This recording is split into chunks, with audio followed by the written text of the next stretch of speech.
ಇವತ್ ಒಳ್ಳೆ ಲಾಭ ಮಾಡ್ಬಿಡೋದೆ. ಹಲೋ ಹಲೋ, ನಿಮ್ ಹೆಂಡತಿ ನನ್ನ ಹತ್ರ ಅವಳೆ. ಅವಳನ್ನ ನೀನೇ ಹಿಡ್ಕೊಂಡ್ಬಿಡು, ನನ್ನನ್ ಸಾಯಿಸ್ಬೇಡ ಪ್ಲೀಸ್. ನಿನ್ನ ಸಾಯಿಸ್ಬಾರ್ದ. ಲೋಪ, ಲವರ್ ಅಲ್ಲ, ಕಿಡ್ನಾಪ್ ಮಾಡಿರೋದ್ ನಾನು. ಹೌದಾ, ಹಂಗಾರ ಓಕೆ. ನಿನ್ ಹೆಂಡತಿ ನಾಳೆ ಬೆಳಗ್ಗೆ ಸೂರ್ಯನ್ ನೋಡ್ಬೇಕಾ? ಹಂಗಾರ 5 ಲಕ್ಷ ಕಳ್ಸಿ. ಹಂಗಾರ ಬೇಡ ಬಿಟ್ರಿ, ಅವಳು ನೈಟ್ ಒಟ್ಟಿಗೆ ಚಂದ್ರನ್ ನೋಡ್ಲಿ. ತಲೆಗಿಲೆ ಕೆಟ್ಟೈತವ ನಿಂಗೆ. ನಿಮ್ ಹೆಂಡತಿ ಸಾವು ಬದುಕಿನ ಮಧ್ಯೆ ಆಟ ಆಡ್ತಾವಳೆ. ಹಾಲ್ ತಗೊಂಬತ್ತೀನಿ ಅಂತ ಹೋಗ್ಬಿಟ್ಟು ಆಟ ಆಡ್ತಾವಳ. ಲೇ ಚಪ್ರಿ, ಕರೆಕ್ಟ್ ಆಗಿ ಕೇಳಿಸ್ಕೋ. ಇವತ್ ನೈಟ್ ಅಷ್ಟಲ್ಲಿ ನಂಗೆ ಕಾಸು ಬರ್ಲಿಲ್ಲ ಅಂದ್ರೆ ನಿಮ್ ಹೆಂಡತಿದ್ ಒಂದ್ ಕಾಲ್ ಕಟ್ ಮಾಡ್ಬಿಡ್ತೀನಿ. ಮತ್ ಇನ್ನೊಂದ್ ಕಾಲು ಅದ್ ನಾಳೆ ಕಟ್ ಮಾಡ್ತೀನಿ. ಎರಡು ಇವತ್ತೇ ಕಟ್ ಮಾಡ್ಬಿಡು. ಲೇ ಲೋಪ, ನನ್ನ ಹೇಳ್ತಾರೆ ನಿಮ್ ಹೆಂಡತಿ ಕಾಲ್ ಕಟ್ ಮಾಡ್ತೀನಿ ಅಂತ. ನಾನೇಲ್ ಬೇಡ ಅಂದೆ. ಹೊಟ್ಟೆ ಎಷ್ಟು ಉರ್ತಾವ್ರು, ಅಪಸ್ಮಾತ್ ನೋಡಿದ್ರೆ ನಾಶನ ಮಾಡ್ಬೇಕು. ಲೇ ನಂಗೆ ಯಾಕೋ ಇಷ್ಟು ರೋದನೆ ಕೊಡ್ತೀಯಾ?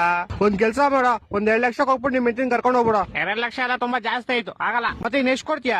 ಮನೆ ಹತ್ರ ಬಾ, ಪ್ಲಾಸ್ಟಿಕ್ ಸಾಮಾನು ಹಾಲ್ ಕವರ್ ಐತೆ, ತಗೊಂಡೋಗು. ಲೇ ನನ್ ಕಿಡ್ನಾಪರ್ ಕಣೋ, ಪೇಪರ್ ಅವನ್ನೆಲ್ಲ ಬೇವರ್ಸಿ. ಹತ್ರ ಅದೇ ಇರೋದು, ಇವಾಗ ಬೇಕಾದ್ರೆ ತಗೊಂಡೋಗು.